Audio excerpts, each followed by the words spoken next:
CARICOM Secretary General Ambassador Erwin Leroy tells regional and international stakeholders CARICOM citizens and businesses need resilient energy systems at costs they can afford.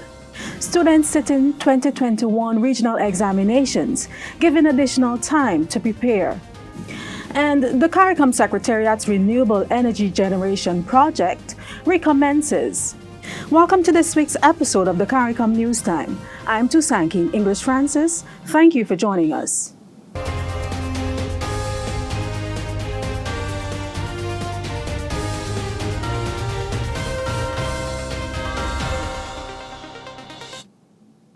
CARICOM Secretary General Ambassador Erwin Leroy issued a call for partnerships to finance CARICOM's $20 billion energy transition targets. Speaking at a high-level meeting on energy financing on May 27th, he said small island developing states can respond better to common constraints that were worsened by the COVID-19 pandemic and climate change with the help of accelerated clean energy transition. For this to happen, he said the region has to leverage the collective strengths of partners. In essence, a new type of Marshall Plan for the energy sector is needed. The CARICOM proposal, around which today's dialogue is focused, is only a part of what is required and outlines an investment pipeline of about $5 billion US. In the proposal, member states present projects that can support their ambitions to exploit cost-effective indigenous renewable energy sources, to improve their power grids, to increase the application of distributed energy resources, including energy efficiency measures, and to integrate electric vehicles into the transport system. The discussion attracted the participation of CARICOM ministers of energy, heads of financial institutions, bilateral development partners, and the private sector. More on the energy front, a Japan grant aid project, which is expected to power the CARICOM Secretariat through renewable energy, has restarted after COVID-19 protocols halted operations in April 2020.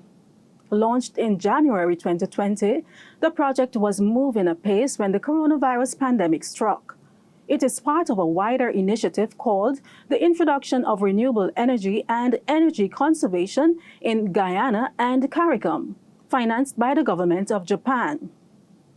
The project includes the installation of 400 kilowatts of solar photovoltaic power generator to provide electricity to the CARICOM Secretariat's building, a battery and power conditioning system for energy storage and power quality regulation.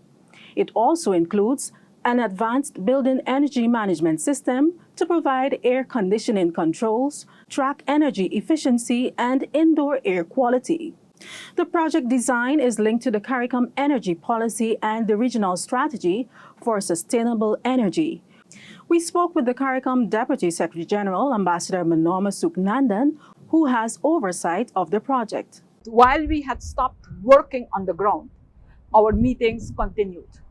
And we've had frequent, regular meetings. And those meetings actually were about to assess the situation. That's one. But two, also to convince our counterparts to come back and that it is safe to come back. And in that, we have received a lot of support, assistance from the Ministry of Foreign Affairs, but also from the Ministry of Health and the Chief Medical Officer here in Guyana. Without them, you would not be seeing these activities today. Students sitting the 2021 regional examinations were given 2 additional weeks of final preparations. Dr. Wayne Wesley, Registrar of CXC, recently announced the Caribbean Examination Council's decision to postpone all upcoming examinations by 2 weeks, following consultations with regional stakeholders. Council approved the delay of the sitting of the regional examinations by a further 2 weeks. This will provide candidates with extra time to prepare for the examinations. Therefore, examinations will commence on Thursday, the 28th of June, 2021, with release of results the last week in September to the first week in October as previously communicated. Extension of submission of school-based assessment, SBA. The deadline for submission of SBA will be extended to 30th June 2021 for all CSET and CAPE examinations.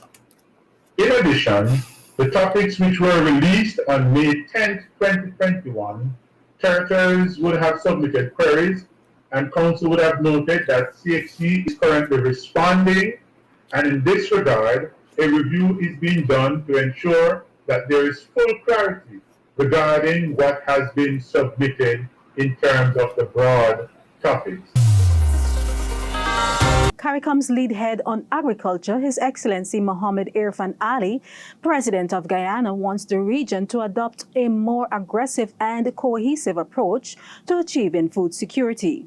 The region's high food import bill, estimated at more than $4 billion per annum, and the Caribbean high dependence on food imports leaves it vulnerable to external shocks caused by sudden spikes in food commodity prices, as we are seeing today. The Caribbean must aim at becoming more food secure. This exercise must be sustained and must involve increased production of foods consumed within the region. But it must also entail increased extra-regional trade in agricultural commodities. The dismantling of barriers to the trade in agricultural commodities will enhance regional food security. If the region is to become more food secure, it has to begin to source more of its food needs from within the Caribbean, and this will require the removal of unnecessary non-tariff barriers to intra-regional trade. The solution exists. What is required is the political will and the financing to give effect to what needs to be done to develop the region's food systems. I believe that the time has come and the time is ripe for us to do so. Dr. Ali was the keynote speaker at the CARICOM Regional Dialogue on Food Systems held on May 28th. He described the dialogue as timely and relevant. We cannot continue to eat third quality or second quality food when we can produce first quality food. We have to be brave. We have to be brave in addressing these issues. We can't walk along the sidelines anymore. We have to confront these issues as a region. The CARICOM Secretariat organized the forum in partnership with the United Nations resident coordinators, the Food and Agriculture Organization of the United Nations, the World Food Programme, and the Inter-American Institute for Cooperation on Agriculture. Prime Minister Mia Mottley of Barbados also delivered remarks at the forum.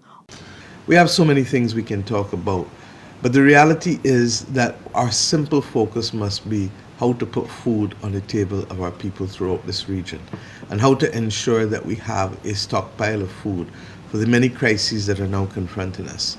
We've already seen what this awful pandemic can do to the disruption of supplies and food globally.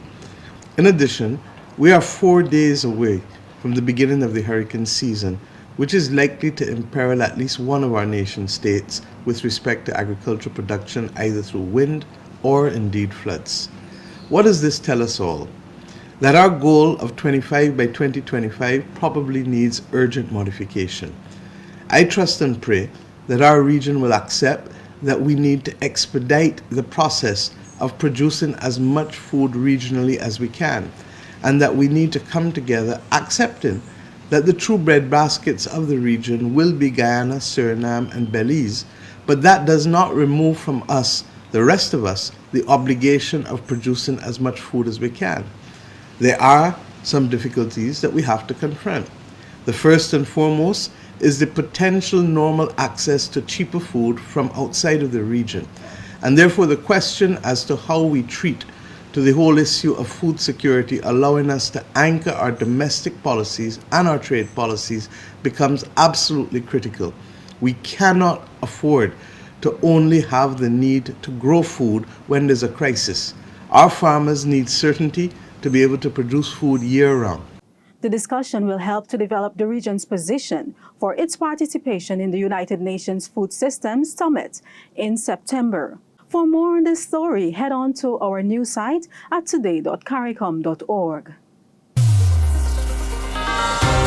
Now for an update of what's happening in St. Vincent and the Grenadines. State-owned NBC Radio reported that people are leaving public emergency shelters to return to their homes in areas adjacent to La Soufrière volcano.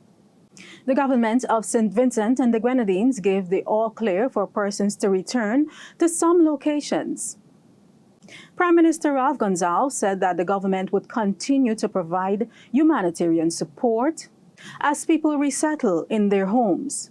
While the government has not given the all-clear for persons to resettle in areas of the red zone, Prime Minister Gonsalves said that there could be limited activity with stringent regulations centered on safety.